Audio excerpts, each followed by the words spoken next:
혹시 여러분의 투자 포트폴리오 40년 전 규칙에 그대로 묶여 있진 않나요? 오랫동안 투자의 황금률처럼 여겨졌던 공식이 글쎄요, 이제는 깨지고 있습니다. 오늘 2026년을 대비하는 완전히 새로운 투자 전략을 파헤쳐 보겠습니다. 자, 본격적으로 시작하기 전에 우리 스스로에게 한번 솔직하게 물어보죠. 지금 내가 믿고 있는 이 포트폴리오가 과연 다가올 미래를 위한 걸까요? 아니면 이미 저물어버리는 과거의 유물일까요? 오늘 이 분석이 끝날 때쯤이면 그 답을 찾게 되실 겁니다. 네, 충격적이지만 사실입니다. 지난 40년간 정말 교과서처럼 여겨졌던 거잖아요. 주식 60, 채권 40. 이 60-40 포트폴리오는 더 이상 우리 돈을 지켜주는 안전한 피난처가 아닙니다. 좋습니다. 그럼 먼저 이 낡은 규칙부터 한번 제대로 해부해보죠. 도대체 60-80 전략이 뭐였길래 다들 그렇게 믿었던 걸까요? 그리고 가장 중요한 거, 왜 이제는 작동하지 않는지, 그 치명적인 결함이 뭔지 지금부터 파헤쳐 보겠습니다. 60-40 전략 사실 논리는 아주 간단했어요. 그렇죠? 주식시장이 좋을 땐 주식으로 수익을 내고 반대로 시장이 와르르 무너질 땐 안전자산인 채권이 손실을 딱 막아준다 이거죠. 특히 인플레이션이 계속 낮아지던 대안정기 시대에는 이게 완벽하게 들어맞는 전략이었습니다. 자, 그런데 이 슬라이드를 보면 정말 재미있는 사실이 드러납니다. 바로 6대4의 착각이죠. 우리는 돈을 6대4로 나눴다고 생각하지만 실제 포트폴리오가 짊어지는 위험은 주식의 90%, 채권의 10%가 쏠려 있다는 거예요. 왜냐하면 주식 변동성이 채권보다 훨씬 크기 때문이죠. 그러니까 이건 사실상 분산 투자가 아니라 그냥 채권을 살짝 섞은 주식 포트폴리오나 다름없었다는 겁니다. 와, 좀 충격적이죠? 그렇다면 왜 하필 지금 이 모든 게 무너지고 있는 걸까요? 그 이유는요, 60-40 전략을 가능하게 했던 바로 그 핵심 관계가 완전히 뒤집혔기 때문입니다. 60-40 전략 성공의 비밀병기, 그건 바로 음의 상관관계였습니다. 이게 뭐냐면 아주 간단히 말해서 주식과 채권이 반대로 움직이는 걸 말해요. 위기가 터져서 주식이 폭락하면 중앙은행이 금리를 내리잖아요? 그럼 채권 가격은 오르면서 손실을 막아주는 정말 완벽한 보험 역할을 해줬던 거죠. 하지만 이제 그 시대는 끝났습니다. 그리고 이 표가 그 변화를 정말 한눈에 보여줍니다. 과거의 위기는 주로 수요가 부족해서 생겼어요. 그래서 중앙은행이 돈을 풀고 금리를 내리면 됐죠. 그럼 채권이 올라서 주식을 방어해줬고요. 하지만 지금은 어떻죠? 지금은 공급 문제로 인한 인플레이션 위기입니다.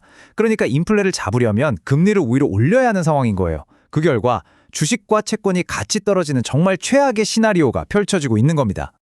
자, 그럼 이게 그냥 잠깐 이러다 말 현상일게요? 아쉽게도 아닙니다. 전설적인 투자자 레이 달리오의 분석에 따르면 우리는 지금 세 가지 거대한 시대적 흐름이 충돌하는 바로 그 지점에 서 있습니다. 그리고 바로 이 흐름들이 모든 것을 바꾸고 있죠. 바로 이 세 가지 거대한 힘입니다. 첫째, 정부들이 감당하기 힘들 정도로 빚을 많이 졌다는 거. 둘째, 부의 불평등이 너무 심해져서 나라 안에서 갈등이 커지고 있다는 거. 그리고 셋째, 미중 갈등처럼 국가 간의 경쟁이 아주 격렬해졌다는 거죠. 이 세 가지가 서로 맞물리면서 과거와는 전혀 다른 새로운 구조적 인플레이션의 시대를 열고 있다는 겁니다. 그러니까 여기서 핵심은 바로 이겁니다. 인플레이션이 이제 잠깐 왔다가 사라지는 손님이 아니라는 거예요. 이건 경제 구조에 아예 뿌리 내린 구조적인 문제가 됐다는 거죠. 그리고 바로 이 점이 과거의 모든 투자 공식을 근본적으로 무너뜨리고 있는 겁니다. 자, 문제 진단은 여기까지 하고요. 그럼 이제 우리는 어떻게 해야 할까요? 이제부터가 진짜 중요합니다. 이 새로운 시대에서 살아남기 위한 생존 키트, 바로 2026년형 포트폴리오를 공개합니다. 인플레이션 시대에 전통적인 안전자산을 들고 있는 게 얼마나 위험한지 레이 달리오의 이 말이 정말 뼈아프게 다가옵니다. 현금은 쓰레기다. 하지만 채권은 더 나쁜 쓰레기일 수 있다. 정말 무서운 말이죠? 이게 바로 과거의 정답으로 불렸던 올웨더 포트폴리오입니다. 그런데 자세히 한번 보세요. 장기채권 40%, 중기채권 15%, 합치면 무려 55%가 명목채권에 묶여 있어요. 이게 무슨 뜻이냐면 인플레이션을 전혀 방어하지 못하는 자산에 포트폴리오의 절반 이상을 걸고 있었다는 얘기입니다.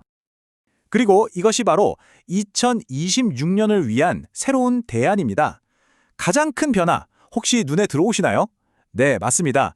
명목 채권 비중은 확 줄이고 그 빈자리를 원자재, 금, 그리고 물가가 오르는 만큼 가치도 같이 오르는 물가 연동체, 바로 팁스 같은 인플레이션 방어 자산으로 가득 채웠습니다. 이 표가 그 핵심 전략의 변화를 아주 명확하게 보여주죠. 기존에 55%나 차지하던 채권 비중을 20%까지 대폭 줄이고요. 대신 인플레이션 해지 자산 비중을 15%에서 무려 50%까지 3배 이상 끌어올린 겁니다. 정말 극적인 변화죠. 자, 이건 단순히 포트폴리오의 숫자 몇 개를 바꾸는 문제가 아닙니다. 우리가 투자와 부에 대해 생각하는 방식, 그 자체를 근본적으로 바꿔야 한다는 뜻입니다. 새로운 투자 철학의 핵심은 이렇습니다. 첫째, 종이로 된 금융자산보다는 원자재나 금 같은 진짜 자산, 즉 실물 자산으로 눈을 돌려야 합니다. 둘째, 미국 중심의 투자에서 벗어나서 신흥국처럼 지리적으로 다양하게 분산해야 하고요. 셋째, 명목 채권 대신 물가연동체 TPS로 갈아타야 합니다. 마지막으로 미래의 꿈을 파는 성장주보다는 지금 당장 돈을 잘 버는 에너지나 헬스케어 같은 가치주가 더 매력적이라는 겁니다. 오늘 이야기의 가장 중요한 결론을 말씀드리면서 마무리하겠습니다. 이제 우리의 목표는 단순히 계좌에 찍히는 숫자를 늘리는 게 아닙니다. 그건 환상일 수 있어요. 진짜 목표는 내 돈의 실제 가치, 즉 구매력을 지키는 겁니다. 과거의 성공 공식은 이제 잊어야 합니다. 변화하는 세계 질서 속에서 어떻게든 살아남는 것, 그것이 바로 2026년 이후 우리 투자의 핵심이 될 겁니다.